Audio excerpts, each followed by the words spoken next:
आपल्या डोक्यामध्ये दिवसभर हजारो विचार चालतात, पण तुम्ही कधी विचार केलाय का, जे विचार बॅकग्राऊंड म्युझिक सारखे आपल्या अवतीभोवती फिरत असतात, तेच विचार आपल्या मनावर, शरीरावर आणि आयुष्यावर परिणाम करत असतात.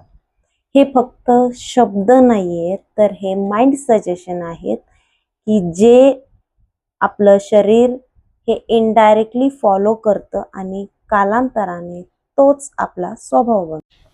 तर शरीरावर निगेटिव्ह विचार कशा प्रकारे परिणाम करतात, तर श्वासांची गती वाढणे, मायग्रेन सारखे त्रास, तसेच झोपेचा त्रास होणे, म्हणजे कधी कधी अशी वेळ येऊन जाते की झोपेसाठी मेडिसिनच घ्यावं लागतं.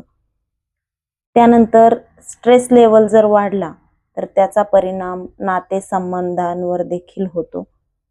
त्यामुळे घटस्फोट यासारखे विषय सुद्धा या रिलेटेड कारणांनीच होतात.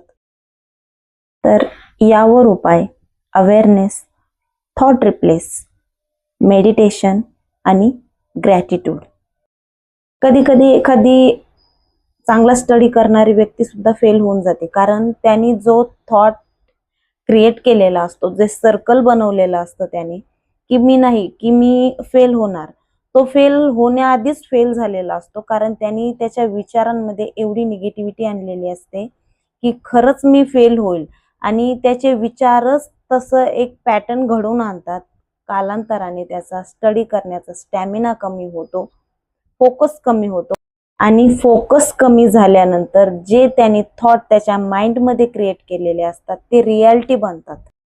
तर निगेटिव्ह पॅटर्न मधून बाहेर निघा, एखाद्या गोष्टीला तेवढंच महत्त्व द्या जे की दिलं पाहिजे.